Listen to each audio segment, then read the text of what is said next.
And we are moving on now to West Virginia, and it sounds like Coach Bill Stewart. The Mountaineers off this past week, and they're getting ready to play Cincinnati at home this week. Mountaineers 5-3 on the year, and Coach Bill Stewart's on the line. Coach, thanks for joining us. If you can give us a thought or two on the matchup with Cincinnati, and then we'll have some questions for you. You betcha, John. Well, we've got a big game coming this Saturday noon.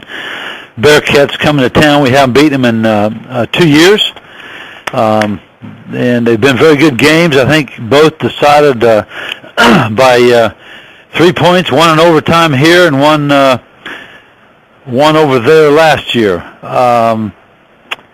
And as always, I'm sure it'll be a very interesting matchup.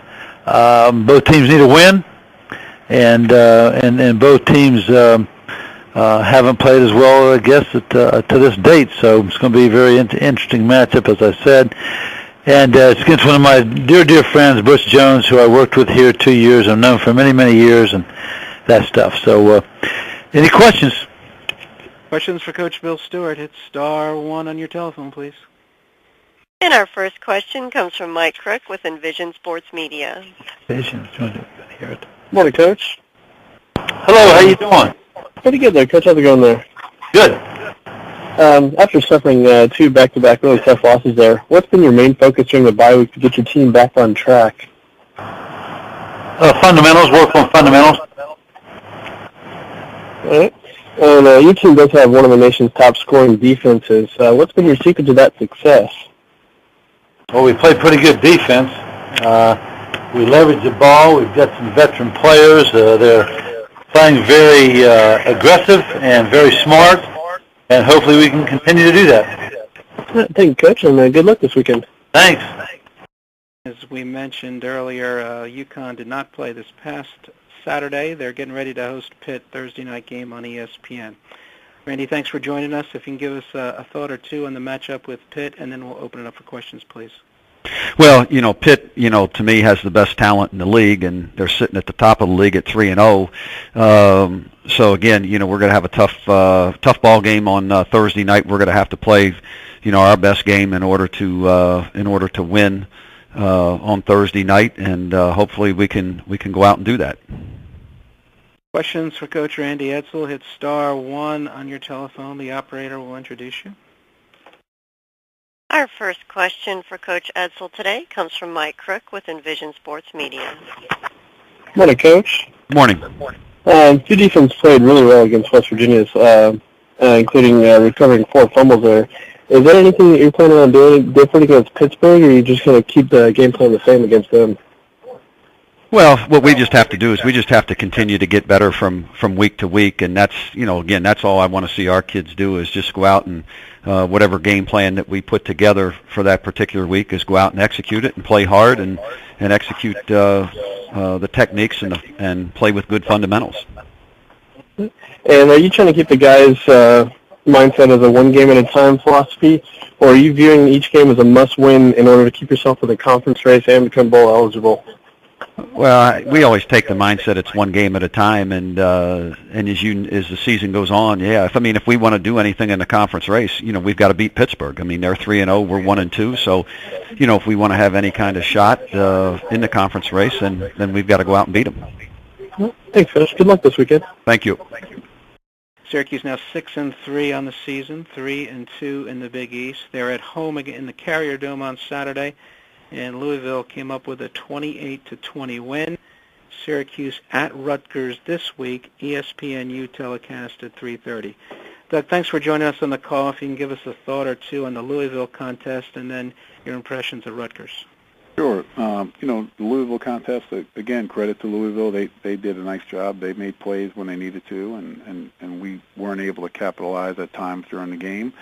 And we lost a very competitive football game, a game that could have gone either way. But we came up on the short end of it. So, we got to, get back to work, and we knew going into the season that, we were going to have to fight and scratch for everything in each game, and now we're going down and playing a Rutgers team that's a good football team. They have a lot of talent on that team.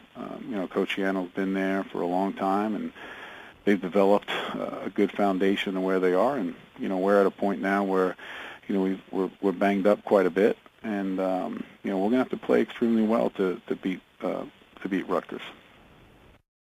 Questions for Coach Doug Marrone. Hit *1 on your telephone, please. The operator will introduce you.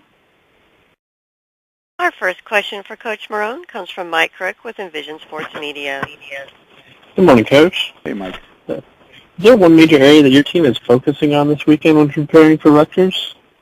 Oh, I think, Rutgers is a very good football team in all three phases, and, I think we're going to be challenged in each of those three phases, but, I would think from a special team standpoint, they do a great job, and that'll be a big challenge for us, how we play on special teams. And with the conference title still being up for grabs, is the goal of winning the conference bigger than getting to your first bowl game since 2004? But you know what? Honestly, all we talk about with our kids is just our next opponent and winning a football game. We don't look at bowls or the conference title or anything like that right now. We haven't won in a long period of time. So our goal going into the season was to have a winning record, and we're just taking it game by game. Good deal. Good luck this weekend, Coach. Thank you, Mike. Cincinnati, another one of the Big East teams that did not play this past week, and they're getting ready to go to West Virginia. The Bearcats right now 3-5 on the season, 1-2 in the Big East. And Butch, thanks for joining us on the call. If you can give us some thoughts on the matchup with the Mountaineers, and then we'll open it up for questions. Okay, well, obviously it's going to be a great challenge going to Morgantown. We know all about the difficulties of winning in Morgantown in the last 5 years. They're 33-5 at home. And then, you look at them defensively, they're fourth in the country in total defense. They've given up a total of 9 touchdowns all year, and out of those 9, only 2 rushing.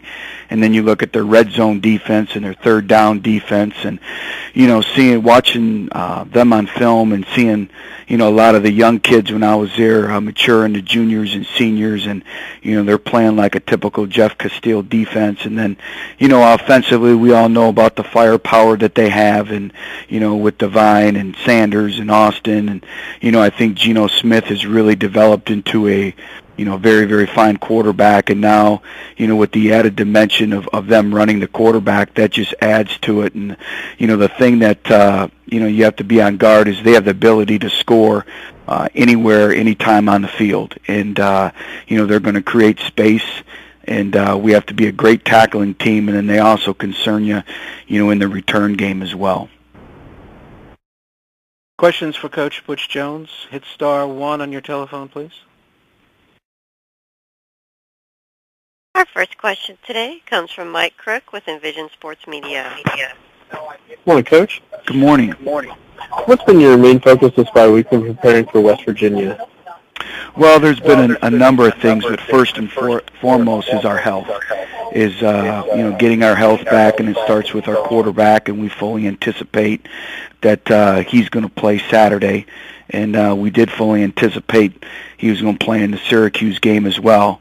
And then with all the getting him game ready in Thursday's practice, everyone's body responds differently, and then he showed up Friday and did not handle that very well. So the big thing is overall health, and then it's fundamentals, and there's no secrets. We can't turn the football over, and ball security, and then creating turnovers on defense, and just going back to the fundamentals. And like we talked with our team, is it's all about developing our younger players, our older players. And right now, every meeting, every lift session, every practice is critical, and we got to get the most out of everything that we're doing right now. And West Virginia, they do have one of the top scoring defenses in the country. Is there anything that you're doing to prepare for that, to try and find some of those kinks in their armor? Well, they have very, very good football players, and they're a junior, senior dominated defense, and they've been in that system now for a while. So, they know the little fine details of that defense, and Jeff does a tremendous job of of putting them in the right positions to succeed. So it's going to be a challenge because they can stack the box and take away your run game, and then all of a sudden, boom, they're in drop 8 coverage because of the nature of the defense, and even drop 9 of dropping a nose. And so it's going to be a great challenge. And the big thing is we have to be able to run the football. If they make us one-dimensional, we're in for a long afternoon. Hey, Coach, good luck this weekend. Thank you. Thank you.